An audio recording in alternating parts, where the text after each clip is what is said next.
চাকরি পর্যন্ত গাইডের কিসের প্রয়োজন?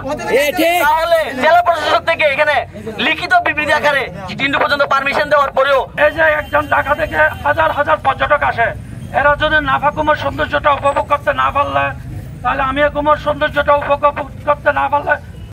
বান্দরবানের থানচি উপজেলায় অবস্থিত নাফাকুম পর্যটন কেন্দ্র সহ সকল দর্শনীয় স্থানের পর্যটকদের ভ্রমণে নিষেধাজ্ঞা শিথিল করে উন্মুক্ত করে দেয়া এবং জেলা ও উপজেলা প্রশাসনের নিয়ন্ত্রিত নিবন্ধনকৃত ২ শতাধিক পর্যটক পথ প্রদর্শকদের নানা রকম হয়রানি বন্ধের দাবিতে মানববন্ধন, সংবাদ সম্মেলন ও অনির্দিষ্টকালের জন্য কর্মবিরতি ঘোষণা করে উপজেলা পর্যটক পথ প্রদর্শক কল্যাণ সমবায় সমিতির নেতারা। ২০ নভেম্বর বিকেল ৩টার সময় উপজেলা প্রেসক্লাব চত্বরে ট্যুরিস্ট গাইড কল্যাণ সমবায় সমিতির নেতৃবৃন্দ এই আয়োজন করে। ট্যুরিস্ট গাইড কল্যাণ সমবায় সমিতির আহ্বায়ক অন্তর খিয়ান সম্মেলনে তাদের দাবিসমূহের লিখিত বিবৃতি পাঠ করেন।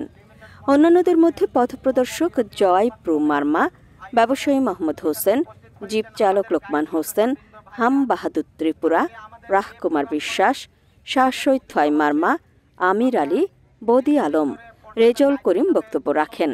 লিখিত বিবৃতিতে আগামী ডিসেম্বর মাসের শুরুতে থানচি উপজেলার নাফাকুম পর্যটন কেন্দ্র সহ সকল দর্শনীয় স্থানগুলো উন্মুক্ত করা এবং সকল প্রকার হয়রানি বন্ধের আহ্বান জানানো হয়। বক্তারা অভিযোগ করে বলেন, আমাদের দাবি এক, দীর্ঘদিন ধরে নাফাকুম সহ বিভিন্ন দর্শনীয় স্থান বন্ধ থাকার কারণে স্থানীয় পর্যটন নির্ভর জনগোষ্ঠী চরম আর্থিক সংকটে পড়েছে। সীমিত আসরে দিন পর্যন্ত খোলা হলেও পর্যটকগণ রাত্রি যাপন ও অন্যান্য দর্শনীয় স্থানে ভ্রমণের অনুমতি না থাকায় নিবন্ধিত গাইডদের সাথে নিতে অনীহা প্রকাশ করেন। অতি দ্রুত প্রশাসনের কাছে দৃষ্টি আকর্ষণ করে অতি দ্রুত নাফাকুম, আমিয়াকুম, ভেলাকুম যাই হোক, অন্তত পক্ষে এই ডিসেম্বরের মধ্যে আমাদের এই নাফাকুমটা ওপেন করার জন্য আমি বিনীতভাবে অনুরোধ জানাচ্ছি। এবং সাথে সাথে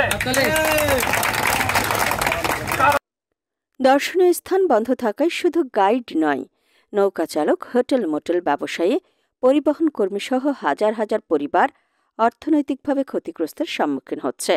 বর্তমান সময়ের সকল প্রতিষ্ঠানের সমন্বয়ের মাধ্যমে পর্যটন কার্যক্রম সহজে নিরাপদভাবে চালু রাখা সম্ভব। বক্তারা আরও বলেন, আমরা আশা করি প্রশাসন আমাদের ন্যায্য দাবি দ্রুত বিবেচনায় নেবে এবং সমাধানের জন্য কার্যকর উদ্যোগ গ্রহণ করবে।